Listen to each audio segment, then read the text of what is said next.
नमस्कार मंडळी, नवीन एका इंटरेस्टिंग व्हिडिओमध्ये सर्वांचं मनापासून स्वागत आहे। मित्रांनो, पीएम किसान योजनेचे पैसे शेतकऱ्यांच्या बँक खात्यामध्ये जमा झालेले आहेत।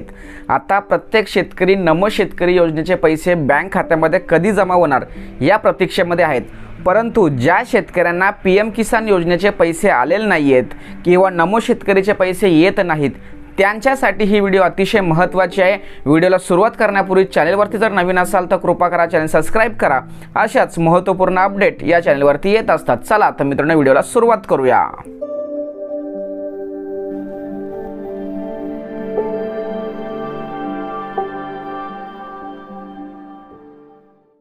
शेतकरी मित्रांनो, पीएम किसान योजनेचे पैसे जर तुम्हाला आले असतील आणि तुम्ही जर नमो शेतकरी योजनेचे पैसे कधी येतील या प्रतीक्षेमध्ये असाल तर तुम्हाला सर्वांसाठी आनंदाची बातमी, पावसाळी अधिवेशन झाल्यानंतर 101% नमो शेतकऱ्याचे पैसे तुमच्या बँक खात्यामध्ये जमा होणार आहेत। आता काही शेतकऱ्यांच्या मनामध्ये असं आहे की आम्हाला नमो शेतकरी योजनेचे पैसे येतील का?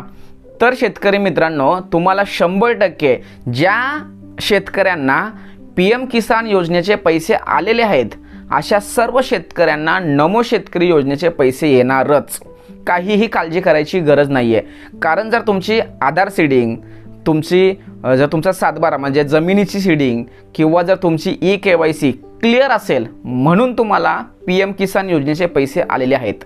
आणि जर समजा ह्या सगळ्या गोष्टी जर तुमच्या क्लिअर असतील तर 101% तुम्हाला नमो शेतकरी योजनेचे पैसे मिळणारच। आता यानंतर ज्या शेतकऱ्यांना पीएम किसान योजनेचे पैसेच आले नाहीत अशा शेतकऱ्यांनी काय करायला पाहिजे? तर ज्या शेतकऱ्यांचे पैसे आलेले नाहीत अशा शेतकऱ्यांनी काय करायला पाहिजे? तुमच्या 3 गोष्टी तपासून घ्यायच्या आहेत। नंबर 1, तुमचे आधार सीडिंग, तुमची ई-KYC आणि तुमच्या जमिनीचं मूल्यमापन किंवा जमिनीचं सीडिंग। या तिन्ही गोष्टी तुमच्या ऑनलाईन सिस्टममध्ये इन्क्लूड केलेल्या आहेत किंवा नाही। ऑनलाईन इन्क्लूड आहेत, परंतु तुमच्या आधार कार्डवरचं नाव वेगळं असेल, तुमच्या 7/12वरती नाव वेगळं असेल, तुमच्या बँकेच्या पासबुकवरती वेगळं नाव असेल किंवा एकसुद्धा डॉक्युमेंट्सवरती जर तुमचे वेगळं नाव जर असेल तरीसुद्धा तुमचे पैसे येणार नाही। तुम्ही काय करायचं आहे? तुमचे तिन्ही कागद समोर ठेवायचे, नावं सगळी चेक करून घ्यायची। नावं जर ओके असतील काही अडचण नाही आहे। मग ते सर्व नावं किंवा सर्व डेटा तुमचं ऑनलाईन आहे का हे तुम्हाला ऑनलाईनने सुद्धा चेक करता येणार आहे किंवा तुमच्या जवळच्या सायबर कॅफेमध्ये सुद्धा जाता येईल। माझं तर या व्हिडिओच्या माध्यमातून सर्व शेतकऱ्यांना एक विनंती आहे की आता नरेंद्र मोदी यांचं सरकार आलं आहे म्हणजे पीएम किसान योजना ही कंटिन्यू 5 वर्ष आता कंटिन्यू चालणार आहे, मध्ये बंद होणार नाही आहे। आणि नमो शेतकरी योजना तर चालूच असणार आहे, कारण राज्य सरकार नमो शेतकरी देणारच। कारण जर समजा एखादी योजना बंद होते तर पूर्ण राग त्या सरकारवर येतो आणि ते परवडण्यासारखं नसतं। म्हणून ह्या दोन्ही योजना कंटिन्यू चालू राहणार आहेत।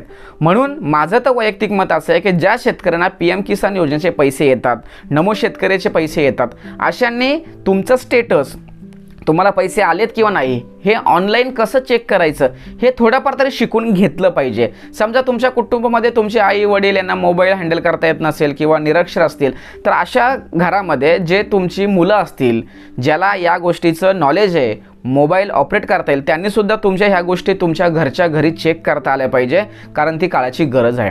तर मित्रांनो, तुमचा हा सर्व डेटा तुमच्या त्या सिस्टममध्ये आहे किंवा नाही हे चेक करायचं आहे। तरीसुद्धा आणि ते असेल क्लिअर आहे, सर्व डेटा ओके आहे, तरीसुद्धा पैसे आलेले नाही तर तुम्हाला शेवटचं एकच काम करावं लागेल, तुमच्या कृषी अधिकाऱ्यांना भेटावं लागेल किंवा तुमच्या पंचायत समिती किंवा तहसील कार्यालयामध्ये तुम्हाला भेटावं लागेल। तुमचा रजिस्टर नंबर जे पीएम किसान योजनेचा जो रजिस्टर नंबर असतो तो घेऊन जावा लागेल। तुमचे हे तिन्ही डॉक्युमेंट्स घेऊन जावं लागेल आणि डॉक्युमेंट्स घेऊन गेल्यानंतर ते त्यांच्या बेसवरती हे सर्व पडताळणी करतील आणि त्याला अप्रूव्हल देतील आणि 101% पुढच्या 17वा हप्ता आला आहे, 18व्या हप्त्यामध्ये हे पैसे तुमच्या बँक खात्यामध्ये जमा होतील। आता काही शेतकऱ्यांना असं म्हणायचं असेल की बाबा आम्हाला 17वा आलेला नाही, मग तो एकत्र येईल का? तर एकत्र येतो, काही अडचण येणार नाही आहे, पण तुम्हाला हे सगळ्या गोष्टी कराव्या लागतील। जर केल्या नाही तर नाही। आता नमो शेतकरी योजनेचा हप्ता येणार आहे, पण काही शेतकऱ्यांचं असंही मत असेल की आम्हाला पीएम किसान योजनेचा हप्ता आलेला नाही, मग आम्हाला नमो शेतकऱ्याचा हप्ता येईल का? तर नाही येणार। कारण सरकारने काय केलं आहे, पीएम किसान योजनेच्या धर्तीवरती या सगळ्या गोष्टी तयार केल्यात। ते जर क्लिअर असेल, तो जर डेटा ओके असेल तरच तुम्हाला इथे पैसे मिळतील, अन्यथा पैसे मिळणार नाही।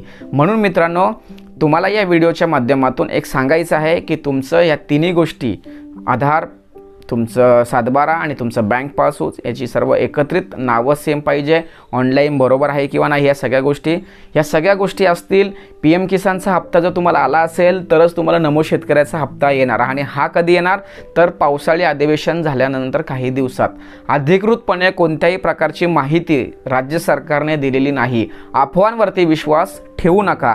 कधी येणार हे सांगता येणार, पण अंदाजे मात्र अधिवेशनानंतर या सगळ्या गोष्टी क्लिअर झाल्याशिवाय राहणार नाही.